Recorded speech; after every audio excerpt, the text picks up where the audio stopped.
Good morning. അപ്പം നമ്മൾ ഇന്ന് എടുക്കാൻ പോകുന്നത് മിഡ് നൈറ്റ് ചിൽഡ്രൻ ആണ്, സൽമാൻ റുഷ്ദിയുടെ. അപ്പോൾ ലെങ്തി ചാപ്റ്ററാണിത്, നോവലാണ്. അപ്പോൾ ഇതിൽ ഒരുപാട് ചാപ്റ്റേഴ്സായിട്ട് തന്നെ അതിൽ തന്നെ ബുക്ക് 1, ബുക്ക് 2, ബുക്ക് 3 ഇങ്ങനെ ഡീറ്റെയിൽ ആയിട്ട് എന്ത് ചെയ്യുന്നുണ്ട്, നോവൽ ഡിവൈഡ് ചെയ്യുന്നുണ്ട്. ആ ബുക്ക് 1 തന്നെ ചാപ്റ്റേഴ്സുകളായിട്ട് ഓരോ ഹെഡിങ്ങുകളൊക്കെ ആയിട്ടാണ് നോവൽ ഡിവൈഡ് ചെയ്തിരിക്കുന്നത്. പക്ഷെ നമ്മളിപ്പം ജസ്റ്റ് ഒരു ഹോൾ സമ്മറിയാണ് പറയുന്നത്. ഓക്കെ, അപ്പോൾ ഓരോ ഇതിൻ്റെ പ്രത്യേകത എന്ന് പറഞ്ഞു കഴിഞ്ഞാൽ ഓരോ ചാപ്റ്ററിനും ഓരോ പേരുകളൊക്കെ അദ്ദേഹം എന്ത് ചെയ്തിട്ടുണ്ട്, കൊടുത്തിട്ടുണ്ട്. അപ്പോൾ ഇതിൽ സൽമാൻ റുഷ്ദി എന്ന് പറയുമ്പോൾ sir Ahmed Salman Rushdie was born on 9th of June 1947 in Bombay as the son of a wealthy Muslim businessman. He did his schooling both in India as well as in England. He graduated from the University of Cambridge after graduation. He lived with his family whom he had moved to Pakistan in 1964. അപ്പോൾ before returning to England again. അതായത് ഈ ഒരു അദ്ദേഹത്തിൻ്റെ life എന്ത് ചെയ്യുന്നുണ്ട്, this novel midnight children it was considered as really semi autobiographical നോവലാണ്. അപ്പോൾ ഇതിൽ അദ്ദേഹം എന്ത് ചെയ്യുന്നുണ്ട്, സ്കൂൾ ഇന്ത്യയിലും ഇംഗ്ലണ്ടിലൊക്കെയാണ് അദ്ദേഹത്തിൻ്റെ ജീവിതം ഉള്ളത്. പിന്നെ അദ്ദേഹം എന്ത് ചെയ്യുന്നുണ്ട്, പാകിസ്ഥാനിൽ പോകുന്നുണ്ട്. അങ്ങനെ പിന്നെ അദ്ദേഹത്തിൻ്റെ ഫസ്റ്റ് നോവലാണ് ഗ്രിമസ്, ദാറ്റ് വാസ് പബ്ലിഷ്ഡ് ഇൻ 1975 ആണ്. Mid night children was A second novel. It was published in 1981 and it was this novel that one him international recognition. Okay, അപ്പോൾ അദ്ദേഹത്തിൻ്റെ സെക്കൻഡ് നോവലാണ് നമ്മുടെ mid night children. That was published in 1981 ആണ്. പിന്നെ അദ്ദേഹത്തിൻ്റെ novel Satanic versus that was published in 1988 ആണ്. അതിനൊരുപാട് accusation കിട്ടുന്നുണ്ട് അല്ലേ, ഇറ്റ് വാസ് എഗെയിൻസ്റ്റ് ഇസ്ലാം അല്ലേ. അങ്ങനെ എന്ത് ചെയ്തു, we know that it is as a result of this as ഫത്വ a sentence of death was issued against him by the Iranian government ആണ്. അതായത് അദ്ദേഹത്തിൻ്റെ ആ ഒരു നോവൽ സാത്താനിക് വേഴ്സസ് കാരണം എന്ത് ചെയ്യുന്നുണ്ട്, ഒരു ഫത്വ എന്ന് പറഞ്ഞാൽ അറിയാലോ, അതായത് മതപുരോഹിതന്മാർക്കിടയിൽ നിന്ന് വരുന്ന ഒരു സെൻറ്റൻസ് ഓഫ് ഡെത്ത് എന്നൊക്കെയാണ്, ഭീഷണിയാണ് അവർക്കെതിരെ ഉണ്ടാകുന്ന ഒരു ഇത്. അപ്പോൾ അവിടെ എന്താ പറയുന്നതെന്ന് വെച്ചാൽ ഇറാനിയൻ ഗവൺമെൻറ് അദ്ദേഹത്തിനെതിരെ ഫത്വ പോലും എന്ത് ചെയ്യുന്നുണ്ട്, പുറപ്പെടുവിക്കുന്നുണ്ട്. പിന്നെയോ അദ്ദേഹം അതിനുശേഷം എന്ത് ചെയ്യുന്നു, went to hide in the protection of British government and police. British ഗവൺമെൻറ്റിൻ്റെ പ്രൊട്ടക്ഷനിൽ അദ്ദേഹം പോവുകയാണ്. എന്തുകൊണ്ടാണെന്ന് വെച്ചാൽ ഇറാൻ ഗവൺമെൻറ്റിൻ്റെ ഫത്വ കാരണം. പക്ഷെ അദ്ദേഹം എന്ത് ചെയ്യുന്നുണ്ട്, even though his movement restricted after this he continue to write and publish novels, short stories and essays. അങ്ങനെ പിന്നെ എന്ത് ചെയ്യുന്നു, 1998 ദാറ്റ് ഫത്വ was withdrawn and he recalls his experience of his life under the fatwa in a memoir titled Joseph Anton. അങ്ങനെ പിന്നെ എന്ത് ചെയ്യുന്നുണ്ട്, അദ്ദേഹം ആ ഒരു എക്സ്പീരിയൻസ്, ഈ ഒരു ലൈഫ് ഇപ്പോൾ അണ്ടർ ഫത്വ, തനിക്കെതിരെയുള്ള ആ ഒരു ഭീഷണി അല്ലേ, ആ ഒരു ഫത്വക്കെതിരെ ആ ഒരു സെൻറ്റൻസ് ഓഫ് ഡെത്ത് ഉണ്ടായപ്പോൾ ഉണ്ടാകുന്ന അദ്ദേഹത്തിൻ്റെ ലൈഫ് എക്സ്പീരിയൻസ് വെച്ചുകൊണ്ട് അദ്ദേഹം ഒരു ഓർമ്മക്കുറിപ്പ് എഴുതുന്നുണ്ട്. That is entitled as Joseph Anton. പിന്നെയോ it was the novel midnight children that was adapted into movie in 2012 അല്ലേ. അത്രയുമാണ് മെയിനായിട്ട് പറയാനുള്ളത്. അപ്പോൾ സമ്മറിയിൽ ഇത് പ്രൊട്ടഗോണിസ്റ്റ് എന്ന് പറയുന്നത് സലീം സിനായി ആണ്. അദ്ദേഹം എന്ത് ചെയ്യുന്നു, 15th August 1947 ജനിക്കുന്നത്. ഓക്കെ, അപ്പോൾ he was born at mid night at the exact moment when India gained freedom from the British. അതായത് ഇന്ത്യക്ക് ഫ്രീഡം കിട്ടുന്ന ആ ഒരു എക്സാക്റ്റ് മൊമെൻറ്റ് തന്നെയായിരുന്നു സലീം സിനായി എന്ന് പറയുന്ന നമ്മുടെ പ്രൊട്ടഗോണിസ്റ്റ് ജനിക്കുന്നതും. Novel begins by Saleem narrating his life story as he feels he's about to die. ഇതിൽ നമ്മൾ കാണുന്നത് ഒരു നെറേഷനാണ്. സലീം എന്ന് പറയുന്ന നമ്മുടെ നെറേറ്റർ അദ്ദേഹം പറയാണ് തൻ്റെ ലൈഫ് സ്റ്റോറി. അദ്ദേഹം അതിൽ പറയാണ് he feels he's about to die ആണ്. His 30 years old while he narrates his story and Padma, his faithful lover, is a listener and audience while Salim narrates the story of the midnight children. ഇതിൽ നമ്മുടെ speaker എന്ന് പറയുന്നത് സലീം സിനായും അദ്ദേഹത്തിൻ്റെ faithful ലവറായ പത്മയുമാണ് audience ആയിട്ട് വരുന്നത്. അതിൽ അദ്ദേഹം പറയുന്നത് it is the story of the midnight children. Salim is in fact writing his story and all the while reading it out as Padma is illiterate and can't read. ഇതിൽ നമ്മുടെ സലീം എന്ന് പറയുന്ന narrator he's writing his story, ഈ story എഴുതിക്കൊണ്ടിരിക്കുകയാണ്.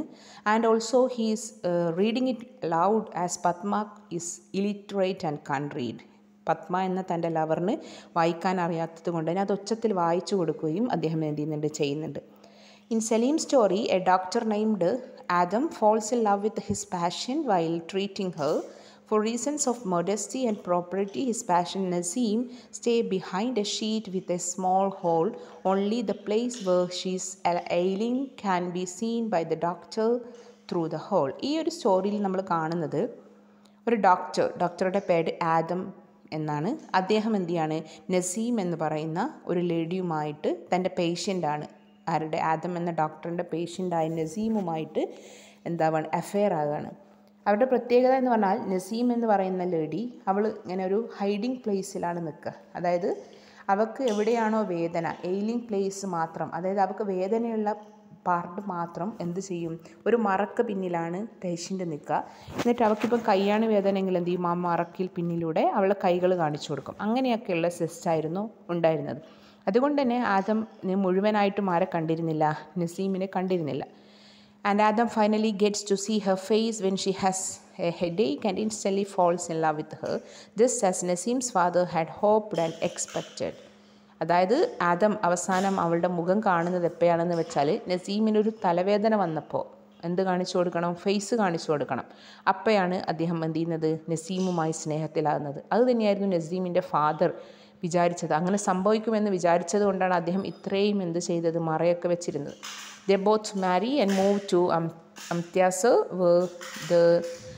they witness protest being suppressed violently and end with the protesters being mass murdered. അതായത് അവരങ്ങനെ അമൃത്യാസിൽ പോവുകയും അവിടെ വെച്ച് ഒരു പ്രൊട്ടസ്റ്റ് കാണുന്നതും ആ പ്രൊട്ടസ്റ്റ് സപ്രസ് ചെയ്യുന്ന കാഴ്ചകളൊക്കെയാണ് അദ്ദേഹം കാണുന്നത്. ആ പ്രൊട്ടസ്റ്റേഴ്സ് എന്ത് ചെയ്യുന്നു, കൂട്ടക്കൊല ചെയ്യപ്പെടുന്ന കാഴ്ചകളൊക്കെ കാണാൻ. Meanwhile Adam and Naseem are blessed with 3 daughters and 2 sons. അങ്ങനെ അവർക്ക് 3 daughters and 2 sons ഉണ്ടാണ്. Adam becomes a follower of an activist named Milan Abdullah, the hummingbird who is murdered for his beliefs. പിന്നെ അദ്ദേഹം എന്ത് ചെയ്യണു, ഒരു ആക്ടിവിസ്റ്റായ എന്താണ് മിയാൻ അബ്ദുല്ല എന്ന് പറയുന്ന ആളുടെ ഹമ്മിങ് ബേർഡ് എന്ന ഒരു ആക്ടിവിസ്റ്റ് മൂവ്മെൻറ്റിൽ ഇൻട്രസ്റ്റ് ആവുകയും പിന്നെ ഈ ഒരു മിയാൻ അബ്ദുല്ല തൻ്റെ ബിലീഫ്സ് പ്രകാരം മരണപ്പെടുകയും ചെയ്യുന്ന ആളാണ്. Mian Abdullah's assistant Nadir Khan takes refuge in Aadam's house despite Naseem's disapproval of this. Nadir lives under the floor of the house all the while. അതിൻ്റെ ഇടയിൽ മിയാൻ എന്ന് പറയുന്ന ഈ ഒരു ആളുടെ അസിസ്റ്റൻ്റായ നാദിർ ഖാൻ അദ്ദേഹം എന്ത് ചെയ്യുന്നു, ഇദ്ദേഹത്തിൻ്റെ വീട്ടിൽ വന്ന് താമസിക്കുകയാണ്. എന്തിനു വേണ്ടി, പ്രൊട്ടക്ഷന് വേണ്ടി. അങ്ങനെ അവിടെ വെച്ച് ആദമിൻ്റെ ഡോട്ടർ മുംതാസും നാദിറും എന്ത് ചെയ്യാണ്, fall in love with each other and get married. അതിലെ തലകറങ്ങും ഇങ്ങോട്ടോ. അങ്ങനെ എന്ത് ചെയ്യാണ്, അവർ തമ്മിൽ കല്യാണം കഴിക്കുകയാണ് ചെയ്യുന്നത്. അതായത് മുംതാസ് എന്ന് പറയുന്നത് സലീം സിനായിയുടെ മകളാണ്. അവളെന്ത് ചെയ്യാണ്, നാദിർ എന്ന ആരുടെ അസിസ്റ്റൻറ്റ്, മിയാൻ അബ്ദുല്ല എന്ന് പറയുന്ന ആക്ടിവിസ്റ്റിൻ്റെ അസിസ്റ്റൻറ്റിനെ കല്യാണം കഴിക്കുകയാണ്. They fail to consummate their marriage even after around 2 years. And Nadir is found out at Aadam's and he is forced to flee leaving his wife behind. അല്ലേ, അതായത് അവർ 2 years എന്ത് ചെയ്യുന്നു, അവരുടെ കല്യാണം കഴിച്ച് 2 വർഷം മാത്രമേ അവർക്ക്, അതുപോലും അവർക്ക് എന്ത് ചെയ്യാൻ പറ്റില്ല, കൺസമ്മേറ്റ് ചെയ്യാൻ പറ്റില്ല അവരുടെ മാരേജ്. അതായത് അവസാനം എന്ത് ചെയ്യാണ്, നാദിർ തൻ്റെ ഭാര്യയെ എന്ത് ചെയ്യാണ്, ഒഴിവാക്കി പോവുകയാണ്. മുംതാസ് ദർഫോർ റീമാരീസ് അഹമ്മദ് സിനായി.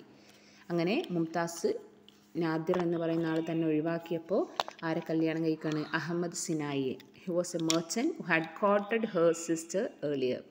അതായത് ഒരു മെർച്ചൻ്റാണ്, തൻ്റെ സിസ്റ്ററിനെ മുന്നേ കല്യാണം കഴിച്ച ആളുമാണ്. Mumtaz changes her name to Amina and she moves to Delhi with her husband. അങ്ങനെ അഹമ്മദ് സിനായി എന്ന തൻ്റെ പുതിയ ഹസ്ബൻഡിൻ്റെ ഒപ്പം മുംതാസ് പോവുകയാണ്. അവളുടെ പേര് മാറ്റാണ് ആമിന എന്ന്. Amina gets pregnant from there and meets a fortune teller in order to learn about her future child. അങ്ങനെ ആമിന അവിടെ വെച്ച് പ്രഗ്നൻ്റ് ആവുകയാണ്, ഡൽഹിയിൽ വെച്ച്. അവിടെ വെച്ച് പ്രഗ്നൻ്റ് ആയപ്പോൾ അവർ എന്ത് ചെയ്യുന്നു, ഒരു ഫോർച്യൂൺ ടെല്ലറെ കാണുന്നു എബൌട്ട് ദ ഫ്യൂച്ചർ ചൈൽഡ്. അപ്പോൾ ആമിന എന്ന് പറഞ്ഞാലാണ്, മുംതാസാണ്. മുംതാസ് 2ാമത് കല്യാണം കഴിക്കുന്നതാണ് അഹമ്മദ് സിനായി. അതിലുണ്ടാകുന്ന മകനാണ് നമ്മുടെ ആര്, നമുക്ക് കഥയിലേക്ക് നടക്കാം. അപ്പോൾ എന്ത് ചെയ്യുന്നു, അങ്ങനെ അവരെന്ത് ചെയ്യുന്നു, കല്യാണം കഴിച്ചു, കുട്ടിയാവാൻ പോവാണ്. അപ്പോൾ അതിനൊരു ഫോർച്യൂൺ ടെല്ലർ പ്രിഡിക്റ്റ് ചെയ്യാണ്, her child would never be older or younger than his country. അപ്പോൾ അവിടെ വെച്ചുകൊണ്ടുള്ള ഫോർച്യൂൺ ടെല്ലർ പറയുകയാണ്, നിങ്ങളുടെ കുട്ടി, ജനിക്കുന്ന കുട്ടി രാജ്യത്തിനേക്കാളും എന്തല്ല ഓൾഡറുമാകില്ല, യങ്ങറുമാകില്ല. In the midst of this, Ahmad's factory is burned down by the terrorists and they decided to move to Bombay. അവരുടെ ആ ഒരു പ്രഗ്നൻസിയുടെ സമയത്ത് തന്നെ അഹമ്മദിൻ്റെ ഫാക്ടറി എന്ത് ചെയ്യാണ്, കത്തിച്ച് കളയാണ് ടെററിസ്റ്റ്. അങ്ങനെ അവർ ബോംബെയിലേക്ക് തിരിച്ചു വരികയാണ്. Mumtaz and Ahmed buy a house from the English man named William Methwold in Bombay. ബോംബെയിൽ ഒരു ഇംഗ്ലീഷുകാരനായ വില്യം മെത്ത്വോൾഡിൽ നിന്നൊരു വീട് വാങ്ങുകയാണ് അവർ. They have a neighbor, their name is Wee Willie Wingy, who lives with his pregnant wife Vanida. While Willie is ignorant of the fact that Vanida had an affair with Methwold and is pregnant with Methwold's child. അതായത് ഈ Willy Winky എന്ന് പറയുന്ന ആൾ അല്ലേ എന്താണ് അറിയുന്നില്ല, തൻ്റെ ഭാര്യ വനിത എന്താണ് മെത്ത്വോൾഡ് എന്ന ഈ ഒരു മാനുമായിട്ട് അഫെയർ ആണെന്നും അയാളുടെ കുട്ടിയാണ് അവൾക്ക് ഉള്ളത് എന്നുള്ള കാര്യം അയാൾ അറിയുന്നില്ല. Both Mumtaz and Vanita go into labour on the eve of India's independence. അപ്പോൾ അവർ രണ്ടുപേരും അയൽവാസികളാണ്, രണ്ടുപേരും പ്രഗ്നൻ്റ് ആണ്. ആരൊക്കെ? വനിതയും നമ്മുടെ മുംതാസും. അങ്ങനെ എന്ത് ചെയ്യാണ്, നമ്മുടെ മുംതാസും വനിതയും ലേബർ റൂമിൽ പോവാണ്. എപ്പോൾ? ഇന്ത്യയുടെ ഇൻഡിപെൻഡൻസിൻ്റെ സമയത്ത്. Give birth at the stroke of mid night. അങ്ങനെ അന്ന് മിഡ് നൈറ്റിൽ, അതായത് ഇന്ത്യ ഇൻഡിപെൻഡൻ്റ് ആകുന്ന അന്ന് എന്ത് ചെയ്യുന്നു, അവർ ഡെലിവർ ചെയ്യുകയാണ്. Vanita die shortly after delivering her baby. പക്ഷേ ആര് മരിച്ചു പോവാണ്? വനിത മരിച്ചു പോവാണ്. The midwife Mary Pereira being alone with the 2 infants switches the name tags of the 2 babies as private act of revolution. അങ്ങനെ അവിടെ വെച്ചുകൊണ്ട് നേഴ്സായിട്ടുണ്ടായിരുന്ന മേരി പിയേറിയ എന്ത് ചെയ്യാണ്, അവൾ ഒറ്റക്കായിരുന്ന സമയത്ത് ഈ 2 കുട്ടികളുടെയും എന്ത് ചെയ്യാണ്, മാറ്റി വെക്കാണ്. That the poor baby could have a life of privilege and vice versa. അതായത് അവൾ വിചാരിച്ചു എന്ത് ചെയ്യട്ടെ, ഈ ഒരു പാവം കുട്ടിക്ക് നല്ലൊരു പ്രിവിലേജ് കിട്ടട്ടെ എന്നുള്ള ഒരു ആഗ്രഹത്തിൽ, അതായത് തൻ്റെ അമ്മ മരിച്ചുപോയ കുട്ടിക്ക് ഒരു പ്രിവിലേജ് ഉണ്ടാകട്ടെ എന്ന ആഗ്രഹത്തിൽ അവരെന്ത് ചെയ്യുന്നു, മുംതാസിൻ്റെ കുട്ടിയെയും വനിതയുടെ കുട്ടിയെയും മാറ്റുകയാണ്. However, Mary begins feeling guilty about this act and her guilt becomes too severe that she offers her service as a ayah to care for the newborn named Salim to Amina. പക്ഷേ മേരിക്ക് വല്ലാതെ എന്ത് തോന്നാണ്, guilty തോന്നാണ്.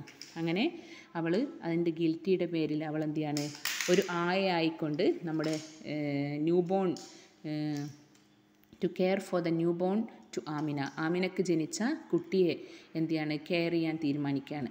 അപ്പോൾ Amina accepts and Mary returns to Methwold's estate with Sinais. അതായത് ആമിനയുടെ കുട്ടി, അതായത് മുംതാസിൻ്റെ കുട്ടി ഇപ്പോൾ ആരുടെ അടുത്തുള്ളത്, മെത്ത്വോൾഡിൻ്റെ എസ്റ്റേറ്റിലാണ് അല്ലേ. അപ്പോൾ അവരെന്ത് ചെയ്യുന്നു, അവൾക്ക് സങ്കടം തോന്നിയിട്ട് അവളെന്ത് ചെയ്യുന്നു, കെയർ ചെയ്യാൻ തീരുമാനിക്കുകയാണ്. അങ്ങനെ മെത്ത്വോൾഡ് എസ്റ്റേറ്റ് വരികയാണ്. And she continues to keep her secret for many more years until she finally blurts it out of her own guilt. അതായത് അങ്ങനെ അവൾ എന്ത് ചെയ്യുന്നു, അവസാനം വർഷങ്ങൾക്ക് ശേഷം ആ ഒരു സത്യം പറയുകയും ചെയ്യുന്നുണ്ട്. അപ്പോൾ അവൾക്കുള്ള കുറ്റബോധം കൊണ്ട് അവൾ എന്ത് ചെയ്യുന്നത്, ആയയായിട്ട് കുട്ടികളെ നോക്കുന്നത്. പിന്നെയോ Saleem's birth gained wide press coverage because it coincide with Indian independence. സലീമിൻ്റെ ബർത്ത് വളരെ ഒരു കവറേജ് ഉണ്ടാക്കിയതാണ്, കാരണം അന്നായിരുന്നു Indian independence. He's described in the novel as a strange looking with a cucumber shaped nose and blue eyes. ഈ novel അദ്ദേഹം സലീമിനെ present ചെയ്തിരിക്കുന്നത് റൈറ്റർ ഒരു കുക്കുംബർ ഷേപ്പുള്ള നോസുള്ള ബ്ലൂ ഐയോട് കൂടിയ ഒരു കുട്ടിയാണ്. Saleem had a habit of hiding himself in his mother's washing chest and when he was A child അല്ലേ. അദ്ദേഹത്തിനൊരു ഹാബിറ്റ് ഉണ്ടായിരുന്നു, അതായത് അമ്മ ബാത്റൂമിലൊക്കെ പോകുന്ന സമയത്ത് ഇങ്ങനെ ഒളിഞ്ഞിരിക്കുക. One day while hiding out he accidentally witness his mother using the toilet. ഒരു ദിവസം ഇങ്ങനെ ഒളിച്ചിരിക്കുമ്പോൾ തൻ്റെ അമ്മ ടോയ്ലറ്റിൽ പോകുന്ന കാര്യം അദ്ദേഹം നേരിട്ട് കാണാൻ കുട്ടി. And as a punishment, his mother forces him to be silent for a day, and this is when Salim discovers his magical power to hear the thought of the other. അങ്ങനെ അമ്മ എന്ത് ചെയ്തു, കുട്ടിയായ സലീമിനൊരു പണിഷ്മെൻറ്റ് കൊടുക്കുകയാണ്, നീ എന്ത് ചെയ്യണം, ഒരു ദിവസം മിണ്ടാതിരിക്കണം. അങ്ങനെ മിണ്ടാതിരിക്കുന്ന സമയത്ത് സലീം എന്ത് ചെയ്യണം, ഡിസ്കവർ ചെയ്യാണ് തൻ്റെ മാജിക്കൽ പവർ, അതായത് എനിക്ക് മറ്റുള്ളവരുടെ ചിന്തകളെ മനസ്സിലാക്കാൻ പറ്റും. He finally realized that he can also hear the thought of those children who were born in the same hour as he was born. അദ്ദേഹം റിയലൈസ് ചെയ്യാണ് എനിക്കൊരു മാജിക്കൽ പവർ ഉണ്ട്. അതായത് മറ്റ് കുട്ടികളുടെ, അതായത് same children who was born in the same hour, അന്ന് ജനിച്ച അതേ കുട്ടികൾ, അതായത് ഇന്ത്യൻ ഇൻഡിപെൻഡൻസിൻ്റെ നൈറ്റിൽ നടന്ന അന്ന് ജനിച്ച എല്ലാ കുട്ടികളുടെയും ചിന്ത എനിക്കും അറിയാൻ പറ്റുന്നു എന്നുള്ള ഒരു മാജിക്കൽ പവർ.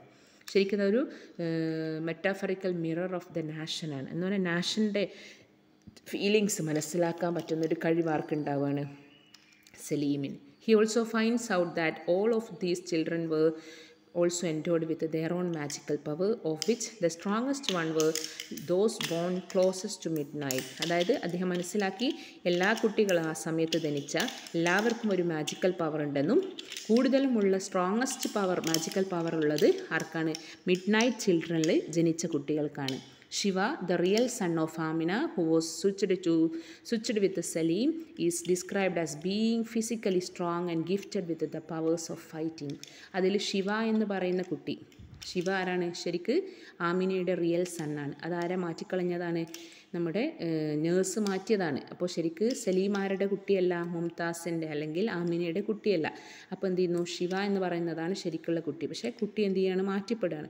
ആ കുട്ടിക്ക് എന്താണ്? വളരെ ഫിസിക്കലി സ്ട്രോങ് ആണെന്നതും പിന്നെയോ കുട്ടിക്കൊരു പവേഴ്സ് ഓഫ് ഫൈറ്റിംഗ് എബിലിറ്റിയും ഉണ്ട് എന്നൊക്കെ പറയാണ്. അതായത് എന്തുകൊണ്ടാണ് ആ കുട്ടിയും ജനിച്ചത് എപ്പോഴാണ്? മിഡ് നൈറ്റിലാണ്.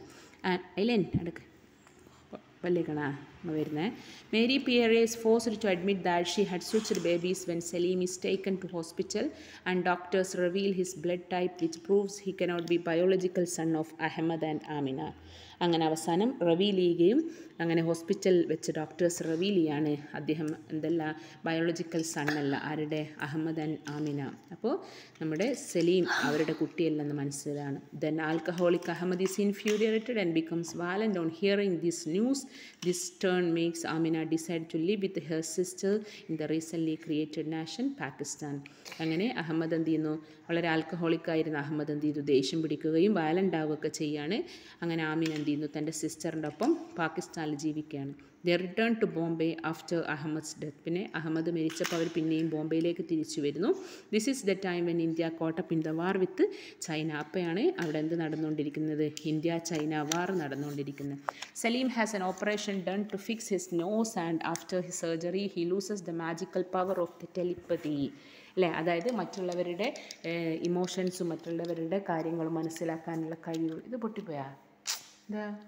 അപ്പോൾ അതിങ്ങടുത്ത കഴിവ് അദ്ദേഹത്തിന് നഷ്ടപ്പെടുകയാണ്. ഇപ്പോൾ തൻ്റെ കുക്കുംബർ നോസ് എന്ത് ചെയ്തു? സർജറിയിലൂടെ മാറ്റിയപ്പോൾ അദ്ദേഹത്തിന് എന്ത് നഷ്ടപ്പെടുകയാണ്? ഈ ഒരു പവർ ഓഫ് മാജിക്കൽ പവർ നഷ്ടപ്പെടുകയാണ്. Instead he's now left with an enhanced sense of smell which helps him sense others people's emotion. അദ്ദേഹത്തിന് പക്ഷേ പുതിയൊരു മാജിക്കൽ പവർ കിട്ടാണ്. എന്ത് ചെയ്യാനുള്ള? സെൻസ് ഓഫ് സ്മെല്ലാണ്. ആ ഒരു മണക്കാനുള്ള സ്മെല്ല് അതെന്ത് ചെയ്യും? അദ്ദേഹത്തെ ഹെൽപ്പ് ചെയ്യും. എന്തിനു വേണ്ടിയിട്ട്? to know the other people emotion. And the family again moves back to Pakistan after India loses to China. അതായത് അവർ പിന്നെയും എന്ത് ചെയ്യുന്നു? പാകിസ്ഥാനിലേക്ക് പോവാണ്. ഇന്ത്യ ചൈനയുമായിട്ട് എന്ത് ചെയ്തപ്പോൾ അതായത് ചൈനയുമായിട്ടുള്ള യുദ്ധത്തിൽ ഇന്ത്യക്ക് നഷ്ടം വന്നപ്പോൾ soon Indo Pakistan war begin and Saleem Sinai and his family is killed except for his sister Jamila. അല്ലേ? അങ്ങനെ സലീം സിനായിയുടെ ഫാമിലി എന്ത് ചെയ്യാണ്? അടുത്ത ഇൻഡോ പാകിസ്ഥാൻ വാറിൽ എന്ത് ചെയ്യുന്നു? എല്ലാവരും മരിക്കുകയാണ്, അയാളുടെ സിസ്റ്റർ ഒഴികെ. Saleem is hit on the head by a airborne spit on the midst of this. അദ്ദേഹത്തിന് എന്ത് ചെയ്യുന്നു? തൻ്റെ ഹെഡിൽ എന്ത് കിട്ടുകയാണ്? ഒരു എയർബോൺ എന്താ പറയുക, ഒരു അടി കിട്ടുകയാണ്, ഒരു പ്രഹരം കിട്ടുകയും അദ്ദേഹത്തിന് എന്ത് ചെയ്യുന്നു? ആ ഒരു ഇൻസിഡൻറ്റ്, അന്നത്തെ യുദ്ധത്തിലുണ്ടായ ആ ഇൻസിഡൻറ്റ് കാരണം he loses his memory temporarily. അദ്ദേഹത്തിൻ്റെ ഓർമ്മകൾ നഷ്ടപ്പെടുകയാണ്. He loses all the sense of identity forgetting even his own name. അദ്ദേഹത്തിൻ്റെ പേര് പോലും മറന്നു പോവാണ്. His taken into Pakistani army and he is not quite sure of how he ended up in the army but manage to escape into the Bangladesh jungle after witnessing many war crime. പിന്നെ അദ്ദേഹത്തെ പാകിസ്ഥാൻ ആർമിയിലേക്ക് എടുക്കുകയും പിന്നെ അദ്ദേഹം എന്ത് ചെയ്യുന്നു? അവിടെ വെച്ചുകൊണ്ട് ഒരുപാട് ക്രൈമുകൾ വിറ്റ്നസ് ചെയ്യും, വാറുകൾ വിറ്റ്നസ് ചെയ്യുകയും പിന്നെ എങ്ങനെയൊക്കെ രക്ഷപ്പെട്ട് എവിടെ എത്താണ്? Bangladeshi ജംഗിളിലെത്താണ്. When he emerged from the jungle, the war is ending and India emerges victorious. അങ്ങനെ പിന്നെ എന്ത് ചെയ്യുന്നു, ബംഗ്ലാദേശിൽ നിന്ന് എന്ത് ചെയ്യുന്നു, കുറേ കാലങ്ങൾക്ക് ശേഷം ജംഗിളിൽ നിന്ന് അദ്ദേഹം നാട്ടിലേക്ക് വന്നപ്പോൾ അപ്പോഴത്തേക്കും വാർ എന്ത് ചെയ്തിട്ടുണ്ട്, അവസാനിച്ചിട്ടുണ്ട്. ഇന്ത്യ വിക്ടറി നേടിയിട്ടുണ്ട്. Although Salim recovers his memory partially, he still cannot remember his name until he meets Parvati the witch, who is another one of the midnight children. അദ്ദേഹത്തിന് കൂടുതൽ ഓർമ്മകളൊന്നും തിരിച്ചു കിട്ടിയിരുന്നില്ല. പിന്നെയോ അദ്ദേഹത്തിൻ്റെ പേര് പോലും ഓർമ്മ ഉണ്ടായിരുന്നില്ല. അപ്പോഴാണ് അദ്ദേഹം പാർവതി എന്ന് പറയുന്ന ഒരു വിച്ച് എന്ന് പറഞ്ഞാൽ ഒരു എന്താ പറയുക, നമുക്കറിയാലോ, എന്താ പറയുക, ഇങ്ങനത്തെ മന്ത്രമൊക്കെ ചെയ്യുന്ന മന്ത്രവാദിയെ കാണുകയാണ്. ആ ലേഡി, പാർവതി എന്ന് പറയുന്ന ലേഡിയും ഒരു മിഡ് നൈറ്റ് ചിൽഡ്രനാണ്. അതുകൊണ്ടാണ് ആ ലേഡിക്ക് എന്തുണ്ടായത്, ഈ ഒരു മാജിക്കൽ പവർ ഉള്ളത്. അങ്ങനെ അവർ രണ്ടുപേരും എന്ത് ചെയ്യാണ്, ലവ് ആവുകയാണ്. അങ്ങനെ അവരൊരു മജീഷ്യൻ അല്ലേ ഗിട്ടോയിലേക്ക്, ഒരു മാജിക്കൽ വേൾഡിൽ അവർ നടക്കുകയാണ്. അപ്പോൾ പാർവതിക്ക് എന്ത് ചെയ്യണം, wants to get married to Saleem and he refuse to do so. അല്ലേ, പാർവതി കല്യാണം കഴിക്കാൻ ആഗ്രഹിച്ചെങ്കിലും സലീം റെഫ്യൂസ് ചെയ്യുന്നു. പക്ഷേ പിന്നെ എന്ത് ചെയ്യാണ്, she then goes on to have a affair with Shiva by casting a spell on him. പിന്നെ അവൾ എന്ത് ചെയ്യുന്നു, പാർവതി ശിവ എന്ന് പറയുന്ന, നമുക്കറിയാലോ ശരി, കാമിനിയുടെ റിയൽ സൺ, അയാളുമായിട്ട് എന്ത് ചെയ്യുന്നു, അയാളെ എന്ത് ചെയ്യുന്നു, അഫെയറിലേക്ക് കൊണ്ടുവരികയാണ്. അല്ലേ, by casting spell on him. അയാൾ കുറച്ച് മന്ത്രങ്ങളൊക്കെ ജപിച്ച് അയാൾ എന്ത് ചെയ്യുന്നു, വശീകരിച്ചെടുക്കുകയാണ് ചെയ്യുന്നത്. അങ്ങനെ Shiva impregnates her but he soon loses his interest in her and finally Salim agrees to marry her and father her unborn child. പക്ഷേ ശിവ എന്ത് ചെയ്തു, അവൾ പ്രഗ്നൻ്റ് ആയ സമയത്ത് അവളെ ഒഴിവാക്കി പോവാണ്. പക്ഷേ സലീം എന്ത് ചെയ്യുന്നു, അവളെ സ്വീകരിക്കുകയും അവളെ കല്യാണം കഴിക്കുകയും അവളുടെ ജനിക്കാത്ത കുട്ടിക്ക് അച്ഛനാകാൻ തീരുമാനിക്കുകയും ചെയ്യാണ്. ആ സമയത്താണ് പ്രൈം മിനിസ്റ്റർ ഇന്ദിരാഗാന്ധി എന്ത് ചെയ്യുന്നത്, ഡിക്ലെയർ ചെയ്യുന്നത് ഒരു സ്റ്റേറ്റ് ഓഫ് എമർജൻസി അല്ലേ. പിന്നെ എന്ത് ചെയ്യുന്നു, ആ സമയത്ത് തന്നെ ഒരു സ്റ്റെറിലൈസേഷൻ ക്യാമ്പ് എന്തിനു വേണ്ടി, ഇന്ത്യൻ പോപ്പുലേഷൻ കൺട്രോൾ ചെയ്യാൻ വേണ്ടി എന്ത് ചെയ്യുന്നു, ജനങ്ങളെ സ്റ്റെറിലൈസ് ചെയ്യാനുള്ള ഒരു ടെൻഡൻസിയും ചെയ്തുകൊണ്ടിരിക്കുകയായിരുന്നു. ആ സമയത്ത് പാർവതി മരണപ്പെടുകയാണ് തൻ്റെ കുട്ടിക്ക് ജന്മം നൽകിയപ്പോൾ. അപ്പോൾ എന്ത് ചെയ്യുന്നു, ശിവ ആരെ കിഡ്നാപ്പ് ചെയ്യുന്നു, സലീമിനെ കിഡ്നാപ്പ് ചെയ്തുകൊണ്ട് ടേക്ക് ചെയ്യാണ് അദ്ദേഹത്തെ എവിടെ, other children at midnight to sterilization camp. ഈ ഒരു സ്റ്റെറിലൈസേഷൻ ക്യാമ്പിലേക്ക് ആരെ കൊണ്ടുപോകുന്നു, സലീമിനെ കൊണ്ടുപോവാണ് ആര്, ശിവ. പിന്നെ കാണുന്നത് ഇന്ദിരാഗാന്ധി എമർജൻസി അവിടെ എന്ത് ചെയ്യുന്നു, എൻഡ് ചെയ്യുന്നു അല്ലേ. പക്ഷേ as she does not win her first election and all the midnight children are set free. അതായത് അവിടെ ഉണ്ടായിരുന്ന അല്ലെ ബാക്കി എല്ലാവരെയും എന്ത് ചെയ്യുന്നു, ഫ്രീ ആകുകയാണ്. അതായത് ഈ ഒരു സ്റ്റെറിലൈസേഷൻ ക്യാമ്പിലേക്ക് കൊണ്ടുപോയ നമ്മുടെ സലീം അടക്കമുള്ള എല്ലാ മിഡ് നൈറ്റ് ചിൽഡ്രനും അവിടെ നിന്ന് ഫ്രീ ആയിപ്പെടുകയാണ്. പിന്നെയോ അങ്ങനെ അവന് സലീം എന്ത് ചെയ്യുന്നു, പാർവതി എന്ന് പറയുന്ന തൻ്റെ ഭാര്യയുടെ കുട്ടിയെ അന്വേഷിച്ച് നടക്കുകയാണ്. ആ കുട്ടിയുടെ പേരാണ് ആദം. അങ്ങനെ അവസാനം ആദമിനെ കണ്ടെത്താണ്. ആ കുട്ടിയുടെ പ്രത്യേകത എൻഡോഡ് വിത്ത് എനോമസ് ഇയേഴ്സ് ആണ്. അങ്ങനെ ആ കുട്ടിയെ എവിടെ വെച്ച് കാണുകയാണ്, ഒരു സ്നേക്ക് ചാമറിൻ്റെ അടുത്ത് കാണുകയും അങ്ങനെ അവരെന്ത് ചെയ്യുന്നു, ഈ ഒരു കുട്ടിയും ഈ ഒരു സ്നേക്ക് ചാമർ, അതായത് നമ്മൾ പാമ്പാട്ടി ഉണ്ടല്ലോ, അയാളുമായിട്ട് കൂട്ടുകൂടുകയാണ്, സലീം കൂട്ടുകൂടുകയും അങ്ങനെ അവർ ബോംബെയിലേക്ക് പോവുകയും ചെയ്യുകയാണ്. അങ്ങനെ ബോംബെയിൽ വെച്ച് ആരെ കാണുകയാണ്, അദ്ദേഹം ഒരു ചട്നി കഴിക്കുകയാണ്. അവിടെ ഇരുന്ന് ഒരു ചട്നി കഴിക്കുമ്പോൾ അദ്ദേഹം തൻ്റെ നാനി മേരി പിയേരിയെ ഓർമ്മ വരികയാണ്. എന്ന് പറഞ്ഞാൽ തൻ്റെ എന്താ പറയുക, തൻ്റെ നേഴ്സായ മേരി പിയേറിയെ ഓർമ്മിക്കുകയാണ് ആ ചട്നി കഴിക്കുമ്പോൾ. അങ്ങനെ മേരി പിയേറിയെ അപ്പോൾ അവിടെ നിന്ന് വെച്ച് കാണുകയാണ്. അതായത് ആ ഒരു ചട്നി ഫാക്ടറിയുടെ ഓണർ ആരാണ്, തൻ്റെ നാനിയായ തൻ്റെ ആയയായ മേരി പിയേറിയാണെന്ന് അദ്ദേഹം മനസ്സിലാക്കുകയും ചെയ്യാണ്. It is from here that he meets Padma whom he decided to marry. പക്ഷേ അവിടെ വെച്ച് അദ്ദേഹത്തിൻ്റെ എന്താ പറയുക, പത്മ എന്ന തൻ്റെ ലവറിനെ കാണുകയാണ്, തൻ്റെ റിയൽ ലവറെ. പക്ഷേ അവർ കല്യാണം കഴിക്കാൻ തീരുമാനിക്കുകയും ചെയ്യാണ്. പക്ഷേ എന്ത് ചെയ്യുന്നു, ലാസ്റ്റ് നമ്മൾ കാണുന്നത് he decided to narrate his future to which start with a description of wedding to Padma in Kashmir. അദ്ദേഹം കാശ്മീരിൽ വെച്ച് പത്മയെ കല്യാണം കഴിക്കാനൊക്കെ തീരുമാനിക്കുകയാണ്. പക്ഷെ അവസാനം എന്ത് ചെയ്യുന്നു, അദ്ദേഹം ഒന്നുമില്ലാതെ എന്ത് ചെയ്യുന്നു, അതായത് അവിടെ പറയുന്ന ശരിക്ക് അദ്ദേഹം പത്മയെ കല്യാണം കഴിക്കാൻ പോകുമ്പോൾ ഇങ്ങനെയുള്ള ഒരുപാട് ക്രൗഡിൻ്റെ ഇടയിൽ നിന്ന് തനിക്ക് പത്മയുടെ അടുത്ത് എത്താൻ പറ്റാത്തൊരവസ്ഥ വരികയാണ്. അങ്ങനെ അദ്ദേഹം എന്ത് ചെയ്യുന്നു, അവസാനം എന്ത് ചെയ്യുന്നു, മരണപ്പെട്ടു മീൻസ് ഇല്ലാതായി പോകുന്നൊരവസ്ഥയാണ്. അതായത് അദ്ദേഹത്തിൻ്റെ അവസാനമാണ്, അവിടെ എൻഡാണ് നമ്മൾ കാണുന്നത്. കാരണം അദ്ദേഹത്തിൻ്റെ ആ ഒരു ആഗ്രഹം സഫലമാകുന്നില്ല. ഓക്കെ, അപ്പോൾ അവസാനം ലാസ്റ്റ് പാരഗ്രാഫ് ഞാൻ ഒന്നുകൂടി നിങ്ങൾക്ക് എന്ത് ചെയ്യാം, റിപ്പീറ്റ് ചെയ്ത് തരാം. കാരണം അത് ടെക്സ്റ്റിൽ നല്ലൊരു കാര്യം പറയുന്നുണ്ട്. Okay, thank you.